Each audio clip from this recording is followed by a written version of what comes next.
नमस्कार दोस्तों, good afternoon. आप सभी का बहुत बहुत स्वागत है हमारे YouTube चैनल कैरियर परिवार में। मैं मुकेश कुमार आप सबका बहुत बहुत स्वागत करता हूं। तो चलिए दोस्तों, आप सभी के लिए हम लेकर के आ गए हैं एक और नया वीडियो जिसमें सामान्य ज्ञान और सामान्य विज्ञान है ना, दोनों का आपको यहाँ पर देखेंगे है ना। और ये आपका 1 to 5 के लिए दोस्तों सबसे ज़्यादा इम्पॉर्टेंट है। ऐसे आप 1 to 12 तक में आपको साइंस से सवाल भी रहेंगे और सामान्य ज्ञान से भी रहेंगे, तो ये सबके लिए है ना। और ये NCERT आपका और SCERT दोनों पर आधारित है, ठीक है। और डेली लाइव जो चलती है वो 9 PM नहीं, आपकी 3 PM में चलती है ना। तो यहाँ पर 3 PM कर लेना है। 3 बजे से आपकी डेली क्लास चलती है, तो 3 बजे से आपको डेली आ जाना है। 9 PM में हमारी क्लास चल रही है, आपका NCERT सीरीज चल रहा है, ठीक है। 9 PM में NCERT हम लोग देख रहे हैं 6 से लेकर के 12 क्लास तक, ठीक है। जहाँ पर आपको ज्योग्राफी 6 to 10 करवा दिया गया है, हिस्ट्री 6 भी हो गया है, 7 भी हो गया है, और आज होगा हिस्ट्री का आपका 8 नंबर क्लास आपका। और उसके बाद फिर पॉलिटी करवाएंगे आपको, और आपका इकोनॉमिक्स भी करवाया जाएगा। तो पूरा NCERT आप लोग को करवा दिया जाएगा। और आज है आपका टेस्ट नंबर आपका 26। इसके पहले 25 टेस्ट हो गया है। अगर वो आप नहीं देखे हैं तो ज़रूर देख लीजिए, बहुत इंपॉर्टेंट है। और यहाँ पर देखिए मेन रूप से आपका 50 सवाल है, लेकिन 50 के अलावे दोस्तों मैं आप लोग को कम से कम 200 प्रश्न और बताने वाला हूँ, ठीक है। तो पूरा यहाँ पर ऑपरेशन करने वाले हैं, तो फटाफट आ जाइए और शुरू करते हैं आज की क्लास। अगर आपको PDF नोट्स चाहिए 1 to 5 और 9, 10th सामाजिक विज्ञान के लिए, तो आप हमारे यहाँ जुड़ सकते हैं। हमारे यहाँ पूरी तैयारी चल रही है 1 to 5 और आपका 9, 10 वाली की। डेली 3 बजे से आपकी क्लास होती है। यह टेस्ट नंबर है आपका 26, और इसमें 50 सवाल महत्वपूर्ण देखेंगे। 50 के अलावे आपको बहुत सारा सवाल यहाँ पर आप लोग को बताया जाएगा। तो NCERT और SCERT दोनों पर आधारित है आपका, और एग्ज़ाम में दोस्तों आपका इसी से सिलेबस से संबंधित आपको सवाल पूछे जाएंगे। ये हमारा नंबर है जो आपका WhatsApp नंबर है। आप हमारे WhatsApp ग्रुप में जुड़ सकते हैं, ये WhatsApp ग्रुप का नंबर है। और इसमें जुड़ने का अभी मात्र 499 चार्ज है, जहां आपको सारे PDF नोट्स मिलेगा।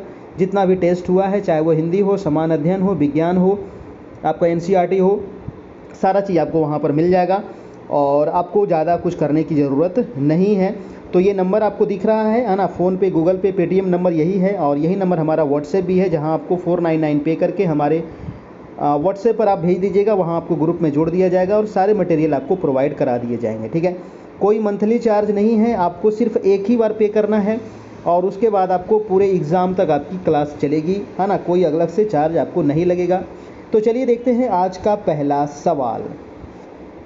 एक बार वीडियो को सभी लोग लाइक कर दीजिएगा और पहला सवाल का जवाब दीजिए कि कौन सी जो गैस है वो सूर्य की पराबैंगनी विकिरण से पृथ्वी की सतह की रक्षा करती है। जी हाँ, कई बार सवाल पूछा गया है, वो कौन सी गैस है दोस्तों जो सूर्य की पराबैंगनी विकिरण है ना, सूर्य से जो प्रकाश आती है उसमें जो पराबैंगनी विकिरण है उससे हमें रक्षा करती है। जी हाँ, तो वो दोस्तों जो आपका गैस है वो है आपका ओजोन गैस, है ना। ओजोन एक परत भी है ना। ओजोन परत आप ओजोन गैस कह लीजिए, ओजोन परत कह लीजिए।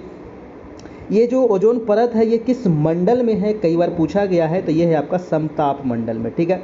समताप मंडल में आपको मिलेगा ओजोन परत, ठीक है दोस्तों। और ओजोन परत जो है पृथ्वी से कितनी ऊंचाई पर ये है, तो आप नोट कर सकते हैं 32 से लेकर के 60 किलोमीटर तक लगभग ये ऊंचाई पर आपको ओजोन परत मिलेगा।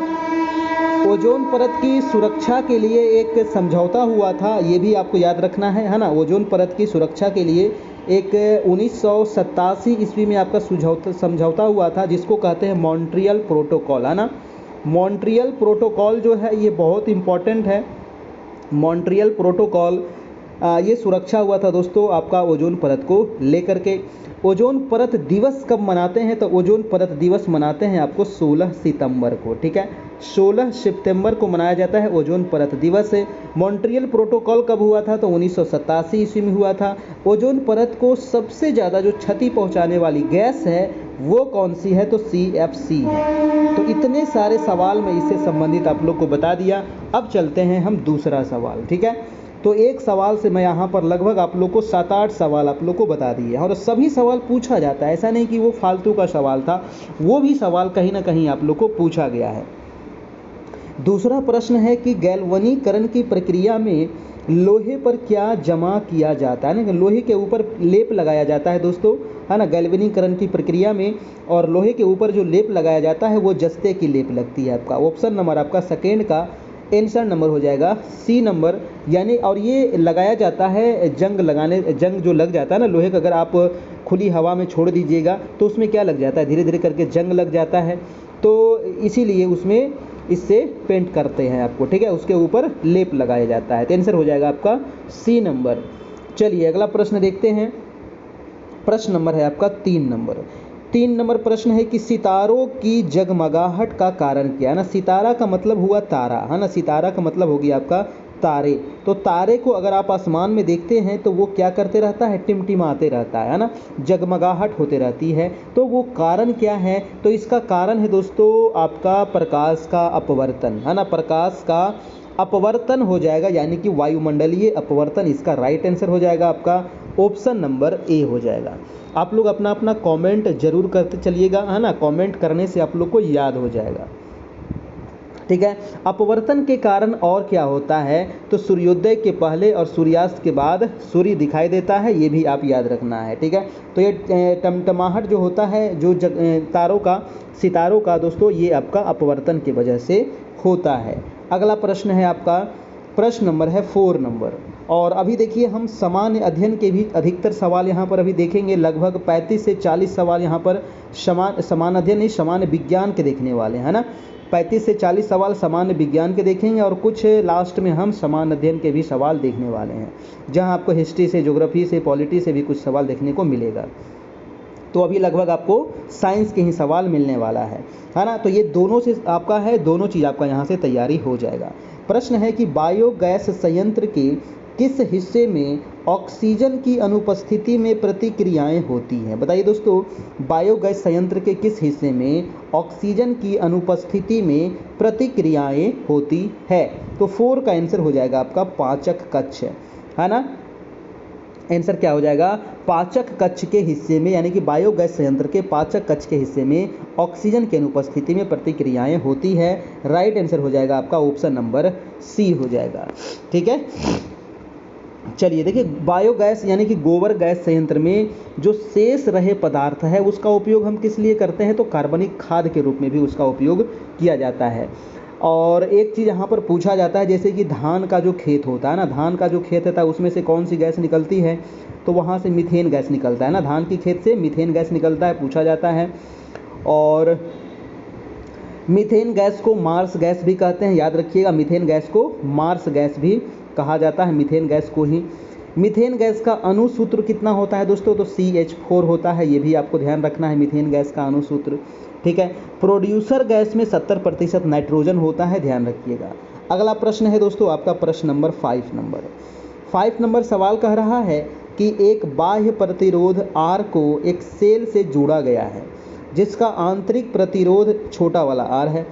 बाह्य प्रतिरोध में धारा की अधिकतम मान के लिए क्या होगा, तो धारा के अधिकतम मान के लिए 5 का आंसर क्या होगा दोस्तों, आपका राइट आंसर हो जाएगा आपका ऑप्शन नंबर ए हो जाएगा, है ना, ऑप्शन नंबर ए, यानी कि capital letter R less than आपका स्मॉल लेटर r, यानी कि ऑप्शन नंबर ए हो जाएगा।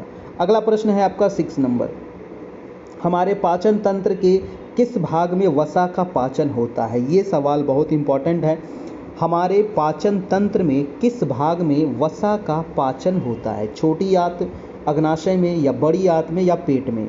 तो 6 का क्या हो जाएगा, हमारे पाचन तंत्र के छोटी आंत में दोस्तों, है ना, छोटी आंत में क्या होता है, तो वसा का पाचन होता है। राइट आंसर दोस्तों आपका आंसर नंबर ए हो जाएगा।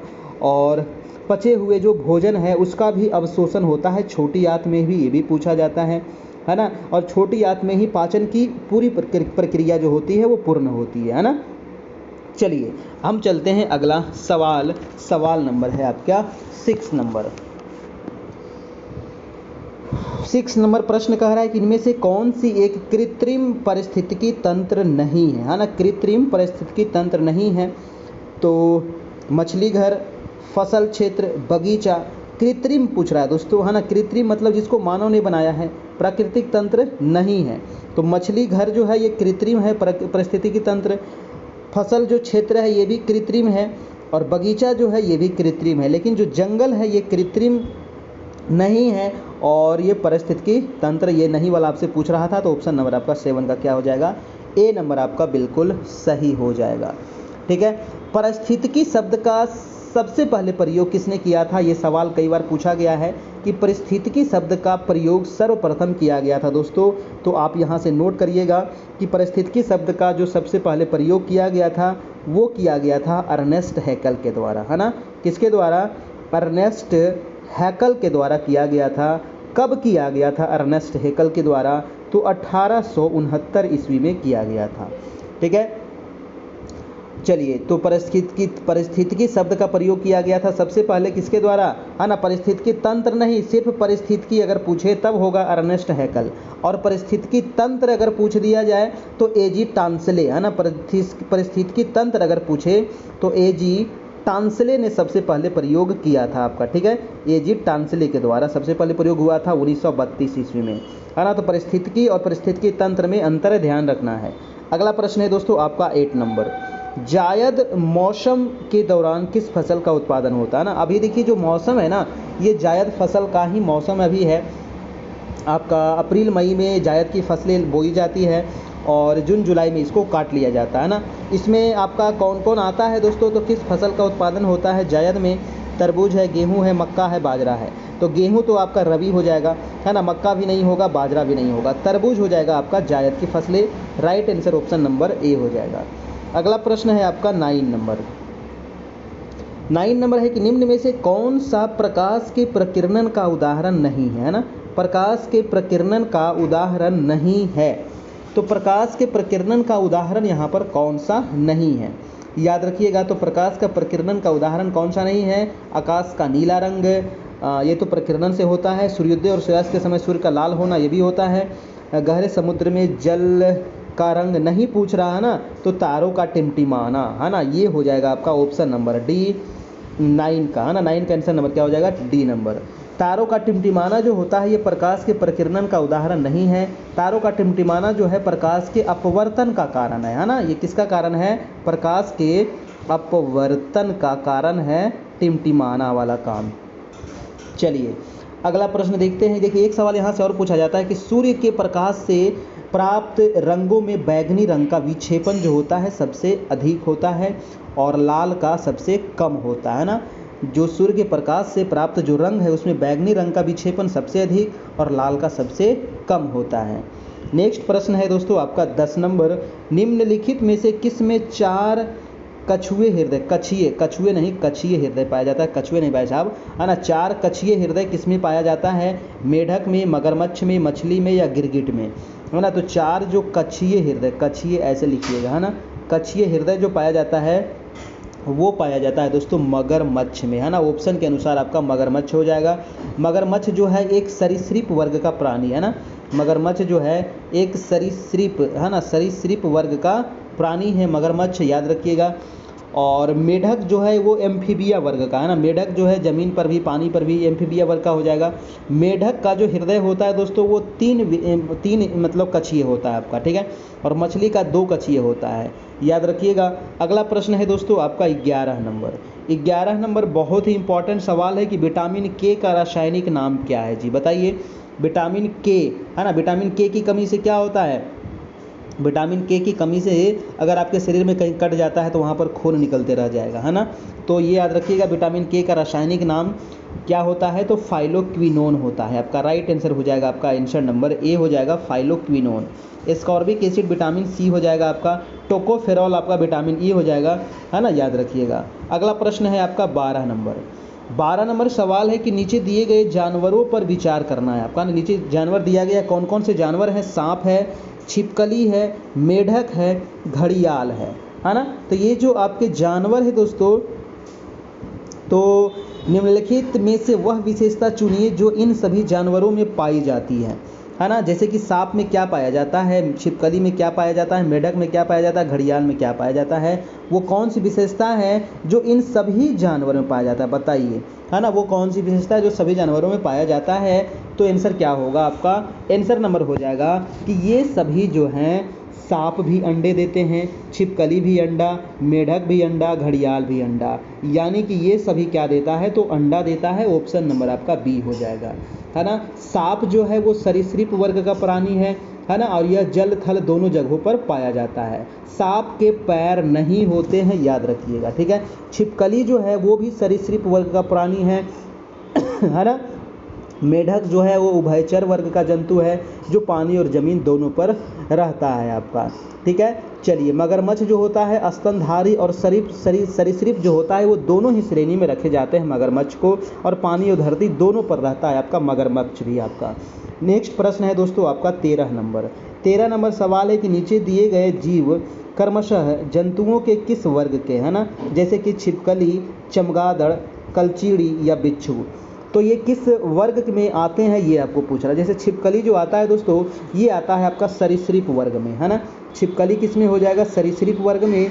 और चमगादड़ जो हो जाएगा ये स्तनधारी होता है। तो सरीसृप के बाद स्तनधारी कहाँ है, ये गलत हो जाएगा, ये भी गलत हो जाएगा। सरीसृप के बाद स्तनधारी। और कलचीड़ी जो है तो है ना, ये पक्षी में आ जाएगा।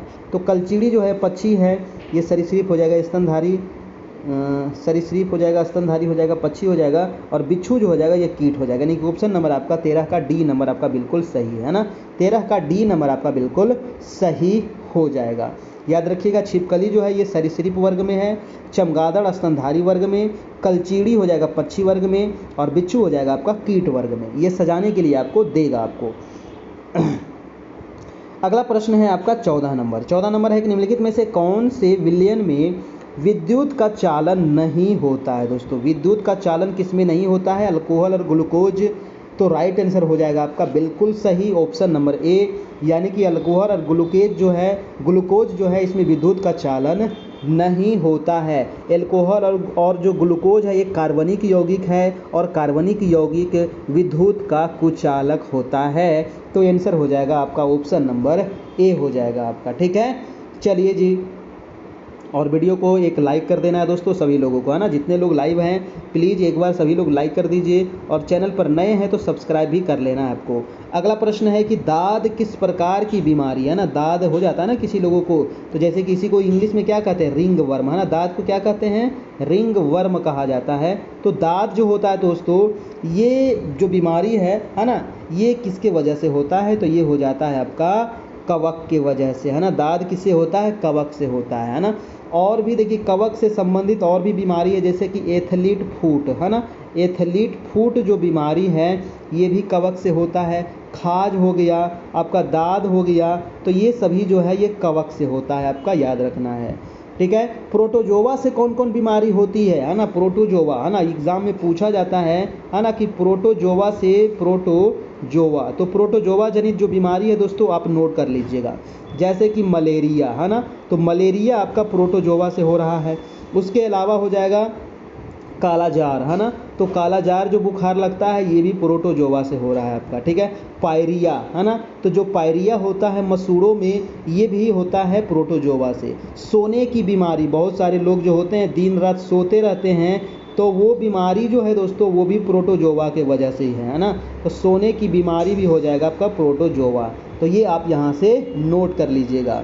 अगला प्रश्न है आपका 15 नंबर जो सवाल है वो ब्रेड को फुलाने के लिए इनमें कौन सी सामग्री मिलाई जाती है ना। ब्रेड खाया है ना, कितना फूला फूला रहता है, तो उसमें क्या मिलाते हैं, तो आपको पता है कि उसमें ईस्ट मिलाया जाता है ना, उसमें ईस्ट मिलाया जाता है। बहुत बार पूछा गया सवाल है। देखिए इसमें फुलाने के लिए एक चीज़ और भी मिला सकते हैं। आपके घर में जो पूड़ी बनती है ना, तो पूड़ी में क्या डालते हैं आप, खाने वाला सोडा डाल देते हैं, उससे एकदम कुरकुरा हो जाता है और पूरा फूल जाता है ना। तो वो भी डाल दिएगा तो उससे भी फूल जाएगा, यानी कि सोडियम बाइकार्बोनेट उसको कहते हैं, खाने वाला सोडा को, है ना। और जो धोने वाला सोडा होता है उसको सोडियम कार्बोनेट कहते हैं, ठीक है। तो सोडियम बाइकार्बोनेट यानी कि बेकिंग सोडा भी आप डाल सकते हैं, जिससे आपका जो है वो फूल जाएगा आपका।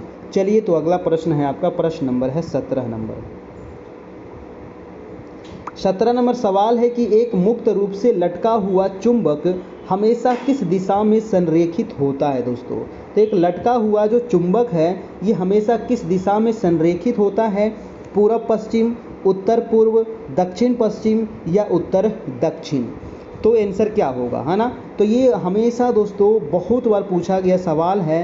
तो आंसर हो जाएगा आपका उत्तर दक्षिण, आंसर नंबर आपका डी हो जाएगा, है ना। स्वतंत्र रूप से लटकाने पर ये उत्तर दक्षिण दिशा में स्थित रहते हैं। ऑप्शन नंबर आपका ए हो जाएगा बिल्कुल सही जवाब। चलिए नेक्स्ट प्रश्न चलते हैं। नेक्स्ट प्रश्न है आपका प्रश्न नंबर 18 नंबर सवाल कह रहा है कि माँ की गर्भ में बच्चा किस माध्यम से अपना पोषण प्राप्त करता है। जी हाँ, बताइए दोस्तों, माँ के गर्भ में जो बच्चा है दोस्तों ये किस प्रकार से अपना भोजन प्राप्त करता है। तो ये विजांडासन के द्वारा अपना भोजन प्राप्त करता है। ऑप्शन नंबर आपका डी नंबर हो जाएगा, ठीक है। विजांडासन के द्वारा अपना पोषण प्राप्त करता है ना। देखिए कहीं कहीं गर्भनाल भी दे देता है, लेकिन आंसर नंबर आपका डी होगा आपका, ठीक है जी। चलिए अगला प्रश्न है आपका, नीला थोथा का रासायनिक नाम क्या है ना। नीला थोथा कई बार पूछा गया दोस्तों, नीला थोथा का रासायनिक नाम क्या होता है। तो नीला थोथा का रासायनिक नाम क्या है, कॉपर सल्फेट है।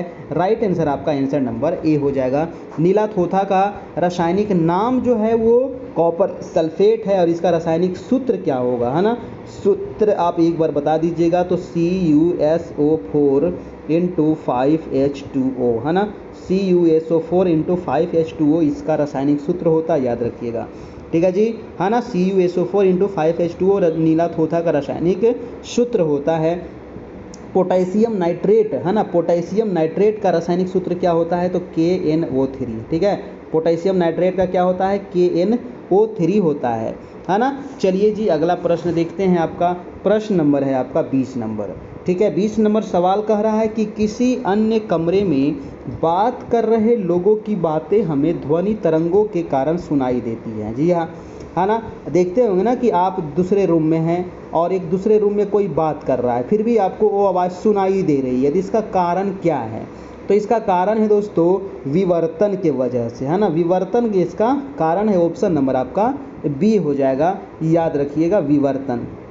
मनुष्य जो है कितने से कितने हर्ट्ज के बीच आवाज़ों को सुन सकता है। तो 20 हर्ट्ज से लेकर के, है ना, 20,000 हर्ट्ज तक आप आवाज़ को सुनते हैं। कहीं दहाई सैकड़ा हज़ार 10,000, है ना, 20,000 हर्ट्ज तक आप आवाज़ सुन सकते हैं। तो याद रखिएगा, है ना, मनुष्य इतने बीच में आपका सुनता है। अगला प्रश्न है आपका प्रश्न नंबर 21। पेशी तंत्र का कौन सा भाग हड्डी को हड्डी से जोड़ता है ना। तो हड्डी को हड्डी से जोड़ता है, ये मैंने पहले भी बता दिया। इसको अस्थि बंध कहते हैं। अस्थि मतलब क्या होता है, हड्डी, और बंध मतलब बांधना, है ना। हड्डी को हड्डी से क्या कर दिया दोस्तों, बांध दिया, यानी कि जोड़ दिया, तो उसको कहेंगे अस्थि बंध। ऑप्शन नंबर आपका डी हो जाएगा, ठीक है। ऑप्शन नंबर आपका डी हो जाएगा। नेक्स्ट प्रश्न है आपका 22 नंबर। प्रकाश वर्ष किसकी इकाई है। कई बार पूछा गया सवाल है प्रकाश वर्ष, और आपको पता है कि प्रकाश वर्ष जो है दोस्तों ये दूरी का, है ना, दूरी का मात्रक है। तो आंसर हो जाएगा आपका आंसर नंबर डी, है ना, दूरी की इकाई है। खगोलीय दूरी का मात्रक प्रकाश वर्ष होता है। एक प्रकाश वर्ष, है ना, एक प्रकाश वर्ष बराबर कितना होता है। कई बार पूछा गया है कि एक प्रकाश वर्ष बराबर कितना होता है भाई साहब। तो 9.46 × 10⁻15 मीटर, है ना, 10⁻15 मीटर होता है। ये होता है आपका मतलब एक प्रकाश वर्ष बराबर, ठीक है। और एक नॉटिकल माइल बराबर क्या होता है ना, 1 नॉटिकल माइल बराबर क्या होता है। तो एक नॉटिकल माइल बराबर होता है 1.852 किलोमीटर, है ना। जो समुद्र में दूरी मापा जाता है वो नॉटिकल माइल में मापा जाता है। तो 1 नॉटिकल माइल बराबर होता है 1.852 किलोमीटर पूछा जाता है। एक सवाल पूछा जाएगा यहाँ पर दोस्तों कि मतलब कि दूरी मापने की सबसे बड़ी इकाई क्या है ना, या फिर ब्रह्मांडीय दूरी मापने का जो मात्रक है वो क्या है। तो पारसेक है। क्या है, पारसेक है, याद रखिएगा, है ना। दूरी मापने की सबसे बड़ी इकाई क्या है, पारसेक है। और एक पारसेक बराबर कितना होता है। तो एक पारसेक बराबर होता है 3.26 प्रकाश वर्ष, है ना। एक पारसेक बराबर होता है 3.26 प्रकाश वर्ष होता है। ऑप्शन नंबर आपका डी यहाँ पर बिल्कुल सही हो जाएगा। चलिए अगला है कि पेनिसिलियम एक है। बताइए पेनिसिलियम एक क्या है। तो पेनिसिलियम जो है एक हो जाएगा आपका कवक, है ना। 23 का आंसर हो जाएगा आपका बी नंबर। पेनिसिलियम जो है एक कवक है दोस्तों। पेनिसिलियम जो है ये पहला ज्ञात एंटीबायोटिक भी है ना। तो पहला ज्ञात एंटीबायोटिक अगर पूछा जाए तो आंसर हो जाएगा पेनिसिलियम, है ना। पेनिसिलियम जो है ये पहला ज्ञात एंटीबायोटिक है, तो याद रखिएगा ऑप्शन नंबर आपका बी हो जाएगा यहाँ से।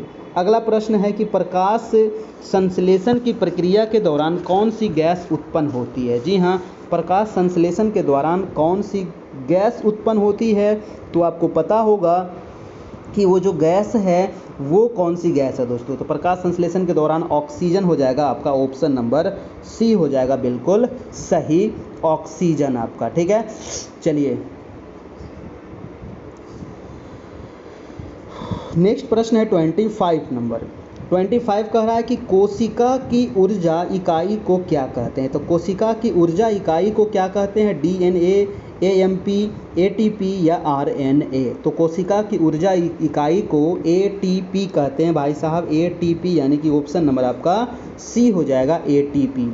एटीपी को ऊर्जा करेंसी भी कहा जाता है, याद रखना है एटीपी, है ना, ध्यान रखिएगा। चलिए अगला प्रश्न देखिए क्या, और प्लाज्मा जो झिल्ली होता है और लाइकोप्रीन की बनी होती है, ध्यान रखिएगा। अगला प्रश्न है आपका प्रश्न नंबर 26 नंबर।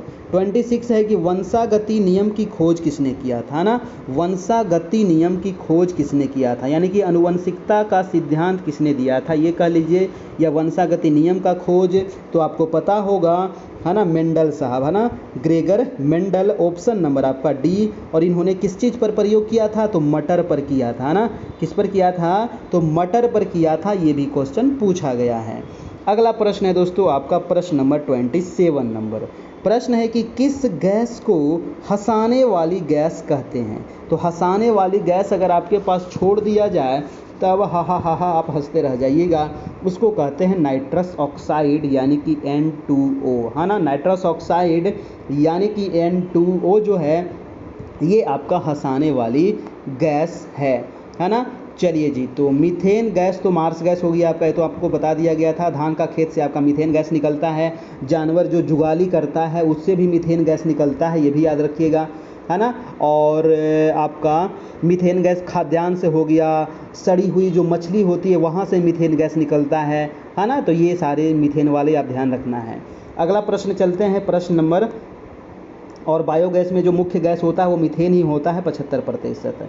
नेक्स्ट प्रश्न है आपका 28 नंबर के निम्नलिखित में से किसका उपयोग जो है जल के शुद्धिकरण के लिए किया जाता है। तो जल का शुद्धिकरण के लिए दोस्तों फिटकरी का उपयोग करते हैं। किसका उपयोग करते हैं, फिटकरी का उपयोग करते हैं, ऑप्शन नंबर आपका सी बिल्कुल सही हो जाएगा। अगला प्रश्न है आपका प्रश्न नंबर 29 नंबर। कह रहा है कि शरीर में विलाई कहाँ पाया जाता है। तो शरीर में जो विलाई पाया जाता है ये छोटी आंत में पाया जाता है। कहाँ, तो छोटी आंत में पाया जाता है शरीर में विलाई, ऑप्शन नंबर आपका ए हो जाएगा दोस्तों, छोटी आंत। ठीक है ना। तो इलियम जो है छोटी आंत का प्रधान अंश है और इसी स्थान पर अधिकतर पाचन एवं अवशोषण होता है आपका। ठीक है, इलियम या फिर विलाई उसको आप कहा जाता है। ठीक है, चलिए जी अगला प्रश्न चलते हैं। प्रश्न नंबर है आपका 30 नंबर। 30 नंबर सवाल कई बार पूछा गया है कि यदि किसी लेंस की फोकस दूरी 25 सेंटीमीटर है ना, किसी लेंस की फोकस दूरी कितनी है 25 सेंटीमीटर, तो उस लेंस की क्षमता कितनी होगी। कई बार एग्जाम में पूछा गया प्रश्न है दोस्तों, तो आंसर हो जाएगा 4D, है ना, उस लेंस की क्षमता हो जाएगी 4D। और लेंस की क्षमता का मात्रक क्या है, कई बार पूछा गया है, तो इसका मात्रक है आपका डायोप्टर, है ना। डायोप्टर जो है ये आपका इसका मात्रक होता है लेंस की क्षमता का आपका। ठीक है, डी माने डायोप्टर हो गया आपका। ठीक है, चलिए अगला प्रश्न है आपका 31 नंबर। 31 है कि प्रकाश को प्रिज्म से गुजार कर स्पेक्ट्रम प्राप्त करने वाले पहले व्यक्ति कौन थे। बहुत इंपॉर्टेंट सवाल है। तो प्रकाश को प्रिज्म से गुजार कर दोस्तों स्पेक्ट्रम प्राप्त करने वाले पहले व्यक्ति जो थे वो थे आइजक न्यूटन साहब, है ना, आइजक न्यूटन साहब थे, ऑप्शन नंबर आपका सी हो जाएगा, है ना। चलिए अब देखिए बहुत सारे जो आविष्कार है और उसके कौन खोज करता है ये भी पूछा जाता है, जैसे कि लेजर। तो लेजर के आविष्कर्ता कौन हैं? थियोडोर मैमेन है। रेडियम का खोजकर्ता कौन है? तो पियरे क्यूरी है ना। रेडियम कई बार पूछा गया है। और मार्कोनी जो है वो रेडियो का है आपका। क्वांटम सिद्धांत के प्रतिपादक मैक्स प्लांक है, याद रखिएगा। परमाणु संरचना का सिद्धांत नील्स बोर है आपका, है ना। पॉजिट्रॉन की खोज एंडरसन के द्वारा किया गया था। तो ये सभी आपको पूछा जाता है, याद रखिएगा। अगला है आपका 32 नंबर। 32 है क्विनीन, मलेरिया की एक आम दवा है ना। क्विनॉन या फिर क्विनीन जो है ये मलेरिया की एक दवा है दोस्तों। और ये कहाँ से निकाला जाता है? तो ये कुनैन के छाल से, है ना। क्विनीन जो है कुनैन वृक्ष के छाल से इसको निकाला जाता है। तो आपका आंसर हो जाएगा, आंसर नंबर सी हो जाएगा दोस्तों आपका 32 का, है ना। कुनैन से ये निकाला जाता है, याद रखिएगा, है ना, सिनकोना की छाल।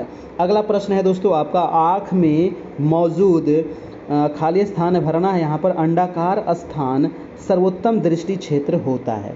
तो मानव आँख में मौजूद जो पीला अंडाकार होता है ना, पीला अंडाकार जो स्थान है ये सर्वोत्तम दृष्टि क्षेत्र होता है ना। सर्वोत्तम दृष्टि क्षेत्र होता है पीला वाला, ठीक है। तो पीला अंडाकार यहाँ पर आपको आ जाएगा, ऑप्शन नंबर ए हो जाएगा।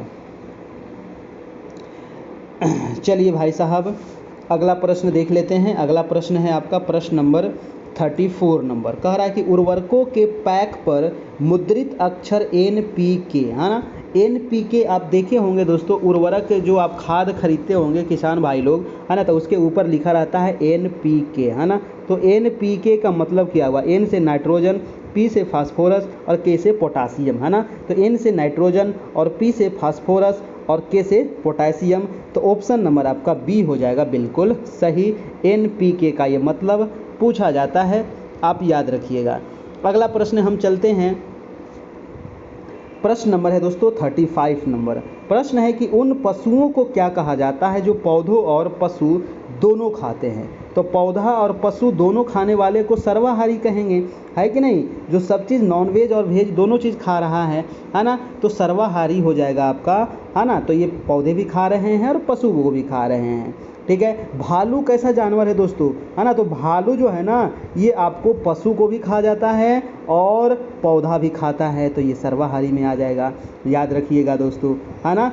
शाकाहारी में पाचन जो है वो मुंह से प्रारंभ होता है, ठीक है। एक चीज़ मैं आपको बता दूं, जो शाकाहारी होते हैं उसका पाचन जो है वो मुंह से प्रारंभ होता है, और जबकि जो मांसाहारी होते हैं उसका पाचन आमाशय से प्रारंभ होता है, याद रखिएगा। और जो मांसाहारी जो जीव होते हैं वो रात में भी स्पष्ट देख लेते हैं, जैसे कि बाघ, सियार, है ना, हुड़ार, है ना, ये सभी जो है ना ये रात में भी देख लेते हैं, ठीक है। ये रात को भी इसको आराम से दिखाई देता है अपना शिकार, ठीक ना। चलिए जी अगला प्रश्न है आपका 36 नंबर। कह रहा है कि वायु में कार्बन डाइऑक्साइड की सांद्रता कितनी है, यानी कि मात्रा कितनी है कार्बन डाइऑक्साइड की। तो आपको यहाँ पर मैं बता दूं कि जो कार्बन डाइऑक्साइड है इसकी मात्रा है 0.03%, यानी कि आंसर नंबर ए हो गया। इसके अलावे आप और यहाँ पर नोट कर लीजिएगा, क्या नोट करना है, जैसे कि नाइट्रोजन, है ना। तो नाइट्रोजन की मात्रा कितनी है आपको पता होगा, 78%, नहीं है तो नोट लीजिए। ऑक्सीजन की मात्रा कितनी है भाई साहब, 21%। ऑक्सीजन कितनी है, 21%। आर्गन की मात्रा कितनी है, तो 0.93%, ठीक है, ये हो गया आर्गन। CO2 की मात्रा कितना अभी बताया, तो 0.03% हो गया CO2। हाइड्रोजन कितना है दोस्तों, है ना। तो हाइड्रोजन की मात्रा कितनी हो जाएगी, तो मात्र हाइड्रोजन 0.01% हो जाएगा, ये हाइड्रोजन है आपका, ठीक है। तो ये आप ध्यान रखिएगा, है ना। हाइड्रोजन। नियॉन कितना है, तो नियॉन मैं यहाँ पर लिख देता हूँ 0.0018%, ये नियॉन वाला हो गया, ठीक है। नियॉन के अलावा हीलियम है, तो हीलियम भी लिख लीजिएगा 0.0005%, ये आपका हीलियम का प्रतिशत है। और ओजोन कितने हैं, तो ओजोन जो गैस है ये कितना है, तो 0.00006, ये हो गया आपका ओजोन गैस, ठीक है। तो ये आप ओजोन गैस हो गया, ये हीलियम हो गया, है ना, ये नियॉन हो गया, ये हाइड्रोजन हो गया, कार्बन डाइऑक्साइड हो गया, आर्गन हो गया, ऑक्सीजन हो गया, नाइट्रोजन हो गया। इतना से ज़्यादा आपको नहीं पूछेगा। अगला प्रश्न है आपका 37 नंबर। प्रश्न है कि पृथ्वी का गुरुत्वाकर्षण के खिंचाव की प्रतिक्रिया के में प्रतिक्रिया में अंकुर और जड़ों में क्रमशः ऊपर और नीचे की ओर होने वाली वृद्धि को क्या कहा जाता है? पृथ्वी के गुरुत्वाकर्षण के खिंचाव की प्रतिक्रिया में अंकुर और जड़ों में क्रमशः ऊपर और नीचे की ओर होने वाली वृद्धि को क्या कहते हैं? तो इसको कहते हैं गुरुत्वानुवर्तन, है ना, गुरुत्वानुवर्तन कहते हैं दोस्तों। ऑप्शन नंबर आपका बी आपका बिल्कुल सही हो जाएगा, याद रखिएगा। अगला प्रश्न चलते हैं, आपका प्रश्न नंबर है 38 नंबर। 38 प्रश्न कह रहा है कि निम्नलिखित में से कौन सा तिलचट्टे तथा अन्य कीटों का उत्सर्जन अंग है ना? तिलचट्टा और अन्य कीट का जो उत्सर्जन अंग है दोस्तों वो कौन सा है? तो आपका इसका आंसर क्या हो जाएगा? मैलपीगी नलिकाएं, है ना। मैलपीगी जो नलिकाएं हैं ये तिलचट्टे तथा अन्य कीटों का उत्सर्जन अंग है। ऑप्शन नंबर आपका डी बिल्कुल सही हो जाएगा। अगला सवाल है आपका 39 नंबर। कह रहा है कि पृथ्वी पर पाया जाने वाला सर्वाधिक सघन पदार्थ, बहुत इंपॉर्टेंट है दोस्तों, सर्वाधिक जो सघन पदार्थ है वो आपका है ऑस्मियम, है ना। ऑस्मियम जो है ये सबसे सघन पदार्थ है। ऑप्शन नंबर आपका ए हो जाएगा बिल्कुल सही। ऑस्मियम का घनत्व कितना है? तो 22.587 है ना ग्राम घन सेंटीमीटर, है ना, ग्राम घन सेंटीमीटर, याद रखिएगा, ये हो गया ऑस्मियम का। ठीक है, चलिए जी अगला प्रश्न देखते हैं। प्रश्न नंबर है और एक सवाल, जैसे कि कमरे के ताप पर द्रव्य धातु कौन सा है? तो वो मरकरी है, याद रखना है। नेक्स्ट प्रश्न है 40 नंबर। 40 नंबर है कि भारत के राष्ट्रीय पक्षी जो मोर है ना, भारतीय मोर है, इसका वैज्ञानिक नाम क्या है? कई बार पूछा है, तो इसका होता है पावोक्रिस्टेटस, है ना। पावोक्रिस्टेटस जो है वो भारतीय मोर का वैज्ञानिक नाम है, याद रखिएगा। देखिए भारत का राष्ट्रीय पक्षी क्या है? मोर है ना। और म्यांमार जो देश है दोस्तों इसका भी राष्ट्रीय पक्षी मोर ही है ना। तो म्यांमार का भी राष्ट्रीय पक्षी मोर है और भारत का भी मोर है, याद रखिएगा। मोर को राष्ट्रीय पक्षी घोषित कब किया गया था? तो 26 जनवरी, नोट कर लीजिएगा, 26 जनवरी 1963 ईस्वी को इसको राष्ट्रीय पक्षी घोषित किया गया था आपका। ठीक है, चलिए अगला प्रश्न है आपका प्रश्न नंबर 41 नंबर। प्रश्न है कि प्रधानमंत्री किसान संपदा योजना को किस वर्ष तक बढ़ा दिया गया है? तो प्रधानमंत्री किसान संपदा योजना PMKSY, है ना, प्रधानमंत्री किसान संपदा योजना को दोस्तों मार्च 2026, है ना, मार्च 2026 तक इसको बढ़ा दिया गया है। आंसर नंबर ए आपका बिल्कुल सही है, 5 मार्च 2026 तक इसको बढ़ा दिया गया है। ए नंबर आपका इसका आंसर हो जाएगा। आखिर दोस्तों इसकी शुरुआत कब हुई थी? अगर पूछा जाए कि प्रधानमंत्री किसान संपदा योजना प्रारंभ कब हुआ था, तो 2017, नोट कर लीजिएगा, है ना, 2017 में इसकी शुरुआत होती है और ये 2026 तक आपका चलने वाला है। अगला प्रश्न है आपका प्रश्न नंबर 42 नंबर और एक लाइक कर देना है सभी लोगों को, जितने लोग लाइव है। 3 बजे से आपकी डेली लाइव चलती है ना। प्रश्न है कि लोकसभा का सचिवालय सीधे नियंत्रित होता है, तो लोकसभा का जो सचिवालय है ना ये सीधे नियंत्रित जो होता है लोकसभा के अध्यक्ष के द्वारा। राइट आंसर आपका आंसर नंबर डी हो जाएगा, लोकसभा के अध्यक्ष के द्वारा होता है। और संसद के जो सचिवालय है दोस्तों, संसद के सचिवालय का जो प्रावधान है ये अनुच्छेद 98 में है, ये भी आप याद रखना है। ठीक है, चलिए अगला प्रश्न चलते हैं अगले प्रश्न की ओर। 43 नंबर, राष्ट्रीय महिला आयोग अधिनियम, है ना, राष्ट्रीय महिला आयोग अधिनियम जो है किस वर्ष पारित किया गया था? तो ये 1990 ईस्वी में दोस्तों, है ना, 1990 ईस्वी में संसद के द्वारा पारित किया गया था। आंसर नंबर हो जाएगा आपका बी नंबर, है ना, 1990 ईस्वी। राष्ट्रीय महिला आयोग जो है एक सांविधिक निकाय है ना, तो ये भी आप याद रखना है, एक सांविधिक निकाय है राष्ट्रीय महिला आयोग। ठीक है, चलिए, और महिला आयोग का गठन जो हुआ था 31 जनवरी 1992 को हुआ था। ठीक है, चलिए, ये अधिनियम पारित हुआ था 1990 में। अगला प्रश्न है आपका प्रश्न नंबर 44 नंबर। प्रश्न है कि निम्नलिखित में से किसने अनुच्छेद 356 को सुरक्षा कपाट कहा है? अनुच्छेद 356 में क्या है? तो राष्ट्रपति शासन है कि नहीं? यही ना है राष्ट्रपति शासन। भारत में दोस्तों 3 प्रकार के आपातकाल है ना। एक तो आपका 352 हो गया है ना, एक आपका 356 हो गया और एक आपका हो गया 360 हो गया। राष्ट्रीय आपात, राष्ट्रपति शासन और वित्तीय आपात हो गया आपका। ठीक है, तो 356 जो हमारा राष्ट्रपति शासन है, इसको सुरक्षा कपाट किसने कहा है? तो ये हो जाएगा आपका BR अम्बेडकर ने इसको कहा है सुरक्षा कपाट, याद रखिएगा, है ना, सुरक्षा कपाट। चलिए जी, हो गया। चलता हूँ अगला सवाल। चलिए, सबसे पहले राष्ट्रपति शासन कहाँ लगा था? तो ये भी सवाल है। 1951 में सबसे पहले लगा था दोस्तों, पंजाब में लगा था, है ना, सबसे पहले राष्ट्रपति शासन। अगला प्रश्न है 45 नंबर, निम्नलिखित में से कौन एक राजनीतिक स्वतंत्रता नहीं है? राजनीतिक स्वतंत्रता कौन सा एक नहीं है, ये पूछ रहा है। तो मतदान की स्वतंत्रता ठीक बात है, विचरण की स्वतंत्रता गलत बात है, सरकार की नीतियों की आलोचना की स्वतंत्रता ठीक बात है, उपयुक्त में से कोई नहीं। तो आपका आंसर क्या हो जाएगा? बी नंबर, यानी कि विचरण की जो स्वतंत्रता है ये राजनीतिक स्वतंत्रता नहीं है। ऑप्शन नंबर आपका बी हो जाएगा आपका बिल्कुल सही। अगला प्रश्न देखें। चलिए भाई साहब, चलते हैं नेक्स्ट प्रश्न, है ना। एक चीज़ यहाँ पर आप याद रखिएगा, जिसे भारतीय मौलिक अधिकार को क्या कहते हैं? तो भारतीय नागरिक का मैग्ना कार्टा कहा जाता है। मौलिक अधिकार भाग कितने में है? तो मौलिक अधिकार भाग आपका 3 में है। अनुच्छेद कितने में है? तो 12 से 35 तक में अनुच्छेद है।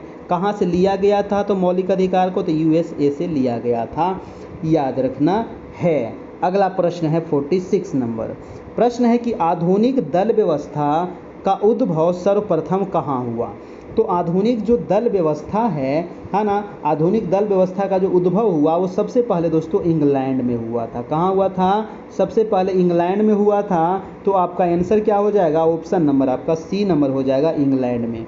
ठीक है जी, याद रखिएगा। देखिए, विश्व में ना, वर्ल्ड में दोस्तों 3 तरह की दल व्यवस्था है ना। विश्व में 3 तरह की दल व्यवस्था है। कौन कौन सी है? तो पहला है आपको एक दल, है ना, पहला है एक दलीय व्यवस्था।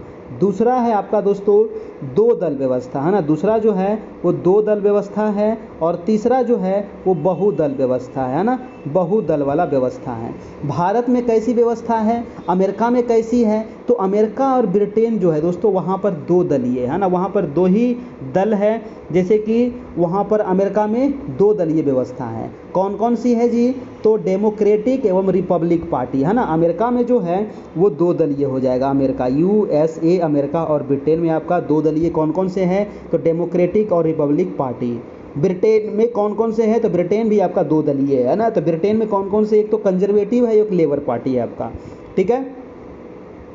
और लेकिन जो बहुदलीय व्यवस्था है, बहुदलीय जो है, जैसे कि भारत है, फ्रांस है, स्विट्जरलैंड है, इटली है, तो ये सभी देश है, यहाँ पर 1 से अधिक दल है ना, 2 से अधिक दल है ना, बहुत सारे दल है आपका। ठीक है, और वो सभी मिलकर के चुनाव लड़ते हैं आपका। चीन दोस्तों, चाइना, हमारा जो चाइना चमगादड़ जो है, इसमें दोस्तों 1 दलीय व्यवस्था, और सबसे खराब आपका 1 दलीय व्यवस्था है। इसमें क्या है कि एक ही आदमी दोस्तों सब दिन राष्ट्रपति बनेगा, है ना, चेंज नहीं हो सकता है, उसी का आदमी सब दिन बनेगा राष्ट्रपति। और यही कारण है कि चाइना में एक ही बना हुआ है ना। ये आपका 1 दलीय व्यवस्था है आपका चीन में आपका। ठीक है, तो ये समझ गए, 1 दलीय, 2 दलीय, बहुदलीय, और ये सबसे पहले शुरुआत हुआ था आपको इंग्लैंड में। अगला प्रश्न है आपका 47 नंबर। 47 नंबर सवाल है कि वह हड़प्पा कालीन नगर जिसका प्रतिनिधित्व लोथल का पुरातत्व स्थल करता है, किस नदी पर स्थित था?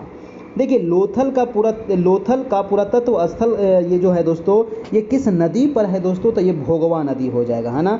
भोगवा नदी, ये पिछले टेस्ट में भी मैंने आप लोग को करवाया था, भोगवा नदी, याद रखिएगा, है ना। लोथल जो है ना, ये वर्तमान में एक, लोथल जो है वर्तमान एक आपका बंदरगाह भी है, और लोथल वर्तमान में कहाँ है? तो अहमदाबाद जिला गुजरात में पड़ता है आपका। ठीक है, याद रखिएगा। लोथल का उत्खनन कौन किया था? तो रंगनाथ राव के द्वारा किया गया था लोथल का उत्खनन।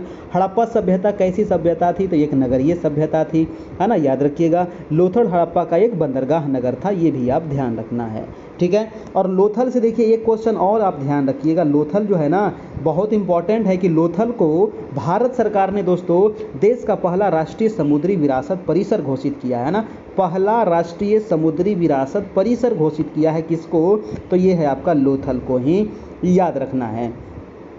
ठीक है। लोथल से दोस्तों चावल का प्रमाण मिला है, लोथल से फारस का मोहर का प्रमाण मिला है ना। तो इससे यही पता चलता है कि दूसरे देश से आयात निर्यात भी होता था।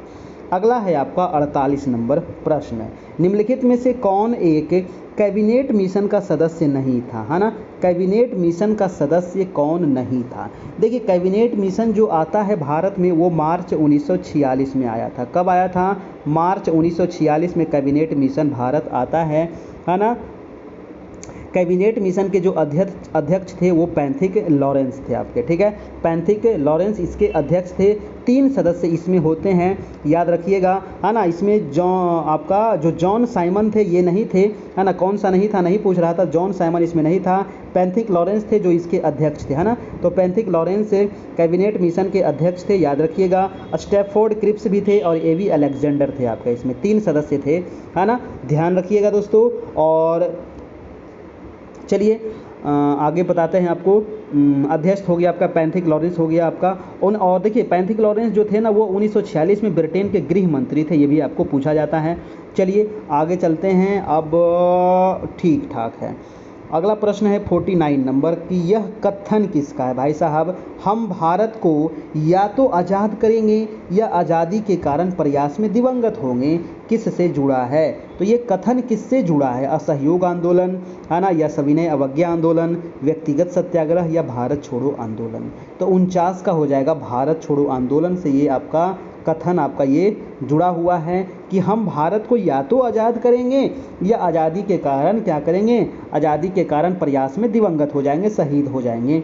आंसर हो जाएगा भारत छोड़ो आंदोलन, ठीक है ना। तो ऑप्शन नंबर हो जाएगा आपका डी नंबर बिल्कुल सही। भारत छोड़ो का नारा किसने दिया था दोस्तों? भारत छोड़ो का नारा दिया था यूसुफ मेहर अली ने, है ना। यूसुफ मेहर अली, है ना, याद रखिएगा। यूसुफ मेहर अली ने आपको भारत छोड़ो का नारा दिया था आपको। और भारत करो या मरो का नारा गांधी जी दिए थे, आपको याद रखना है। अगला प्रश्न है आपका प्रश्न नंबर 50 कि भगत सिंह का स्मारक कहाँ है। तो ये बहुत इंपॉर्टेंट है। भगत सिंह, है ना, इनको फांसी की सज़ा कब दी गई थी बताइएगा? 23 मार्च 1931 को। भगत सिंह का जो स्मारक है दोस्तों ये फिरोजपुर में है ना। कहाँ है? फिरोजपुर में है। ऑप्शन नंबर आपका ए बिल्कुल सही हो जाएगा, है ना, फिरोजपुर। भगत सिंह, सुखदेव और राजगुरु तीनों को एक साथ फांसी दी गई थी दोस्तों। कब? 23 मार्च, है ना, 23 मार्च 1931 को, है ना, 23 मार्च 1931 को तीनों को फांसी दी गई थी, है ना, ध्यान रखिएगा। और तो ये था आपका 50 महत्वपूर्ण सवाल। आज इतना ही रहने देते हैं और इसका आंसर देखिए आपको नीचे दे दिया गया है, तो इसको टेस्ट के रूप में दीजिएगा और बताइएगा कितना आपने सही किया है। तो ये टेस्ट नंबर आपका था कितना दोस्तों? टेस्ट नंबर 25 के 26, है ना। और 26 नंबर टेस्ट होगा यहाँ पर। NCERT और SCERT बेस्ड है। तो अभी तक हमारे ग्रुप में अगर आप नहीं जुड़े हैं तो आप जुड़ जाइएगा। ये हमारा व्हाट्सएप नंबर है ना। मात्र अभी 499 ही इसमें चार्ज है, इसमें चार्ज नहीं बढ़ाया गया है। इतना ही में ही आपको पूरा पढ़ाया जाएगा, कोई भी अलग से मंथली चार्ज नहीं लगेगा, है ना। तो ये अगस्त में एग्ज़ाम की बात कही गई है, 19 आपका 20 और आपका 26 और आपका 27, है ना। 4 डेट में एग्ज़ाम होने की। तो चलिए हम लोग तैयारी में लगे हैं और आगे भी तैयारी आपकी चलते रहेगी। तो आज इतना ही रहने देते हैं और फिर मिलेंगे रात में। आज रात में होगा क्लास 8 का, है ना। हिस्ट्री आपका रात में होगा दोस्तों, हिस्ट्री क्लास 8 वाला होगा, ठीक है। क्लास 8 का चैप्टर नंबर 1 और 2 आपको रात में करवाया जाएगा, ठीक है।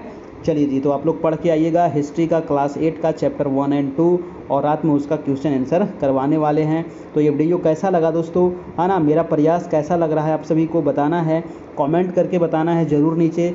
और अच्छा लग रहा हो तो एक जाते जाते लाइक कर देना है। चैनल पर नए होंगे तो सब्सक्राइब भी कर लेना, अभी तक सब्सक्राइब नहीं किए हैं तो, है ना, क्योंकि आपको आने वाला वीडियो नोटिफिकेशन आपको मिलता रहे, जो भी अपडेट होगा आपको मिलता रहेगा। चलिए धन्यवाद, good bye, take care, thank you.